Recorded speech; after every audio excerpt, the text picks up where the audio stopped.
ನಿಮ್ ಜೊತೆ ಮಾತಾಡಿದ್ದಪ್ಪ, ಯಾಕಂದ್ರೆ ವಿಭಿನ್ನವಾಗಿತ್ತು. ಯಾಕಂದ್ರೆ ಬೇರೆ ಬೇರೆ ತರ ಕ್ವಶನ್ ಕೇಳಿದ್ರಿ, ಎ ಇಂದ ಹಿಡಿದು UI ವರೆಗೂ ಏನೇನೋ ಗಾಡ್ ಇಸ್ ಗ್ರೇಟ್ ಇಂದ ಹಿಡಿದು ಎಲ್ಲ ತುಂಬಾ ಅದ್ಭುತವಾಗಿತ್ತು. ಪ್ರೋಗ್ರಾಮೇ ತುಂಬಾ ಚೆನ್ನಾಗಿತ್ತು. ಅವರೆಲ್ಲದಕ್ಕಿಂತ ಅನುಶ್ರೀ ಅವ್ರು ಕೂತ್ಕೊಂಡು ಆ ಪ್ರೋಗ್ರಾಮ್ ಚೆನ್ನಾಗಿ ನಡೆಸ್ಕೊಂಡು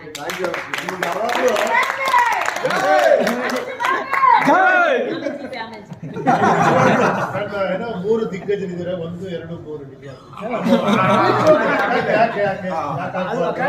ಹೇಳ್ಬೇಕಾದ್ರೆ ಮಾತ್ರ ನೀವು ಒಪ್ಕೊಳ್ಳಿ. ನಾವ್ ಹೇಳಿದ್ರೆ ನೀವು ಯಾಕೆ ಒಪ್ಕೊಳ್ಳಲ್ಲ? ಕರೆಕ್ಟ್ ಅಲ್ವಾ? ಇಬ್ರು ಬುದ್ಧಿವಂತರು. ಯಾಕೆ ಹೇಳಿ? ನಾನು ಹೇಳ್ತೀನಿ ಅಲ್ಲ, ಬೇಸಿಕಲಿ ಏನ್ ಗೊತ್ತಾ, ನಾನು ಏನಕ್ಕೆ ಏನೋ ಹೊಗಳಿಕೆ ಯಾಕೆ ಒಪ್ಕೊಳ್ಳಲ್ಲ, ನನಗೊಂದು ಮುಂಚೆಯಿಂದನೂ ಹೇಳ್ತೀನಿ, ನನಗೆ ವ್ಯಕ್ತಿ ಪೂಜೆ ಇಷ್ಟ ಆಗಲ್ಲ. ನಾನು ರಾಜಕೀಯದಲ್ಲಿ ಹೇಳ್ತಿರೋದು ಅದನ್ನೇ, ವಿಚಾರಗಳು ಪೂಜೆ ಮಾಡ್ಬೇಕು, ನಾವು ವ್ಯಕ್ತಿ ಪೂಜೆ ಮಾಡಬಾರ್ದು. ಅದು ನನಗೆ ಅನ್ವಯಿಸುತ್ತೆ.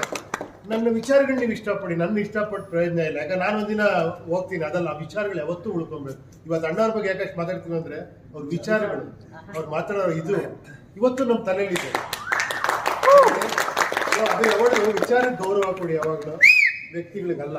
ಅಂದ್ರೆ ಹಂಗಂತ ನಾನು ವ್ಯಕ್ತಿಗಳಿಗೆ ನನಗೆ ಇದು ಮಾಡ್ಬಿಡಿ ಅಂತ ಹೇಳ್ತಾ ಇದ್ದೀನಿ. ಬಜರಂಗಿಲ್ಲ.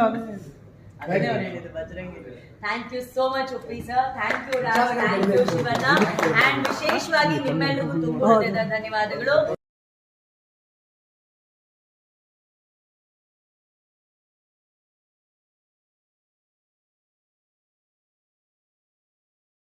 ಬಟ್ ವಿಧಿ ಬರಹ ಆತರ ಆಗಿಲ್ಲ.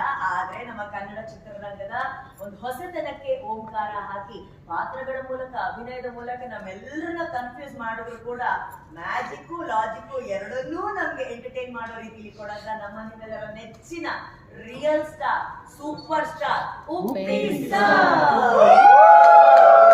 ಈಗ ನೆಕ್ಸ್ಟ್ ಇನ್ನೊಬ್ರು ಗೆಸ್ಟ್ ಕರೀತಾರೆ, ನಾನು ಅವ್ರಿಗೆ ಹೀಗೆ ಹೇಳ್ಬೇಕು ಬೇಕು ಅಂತ.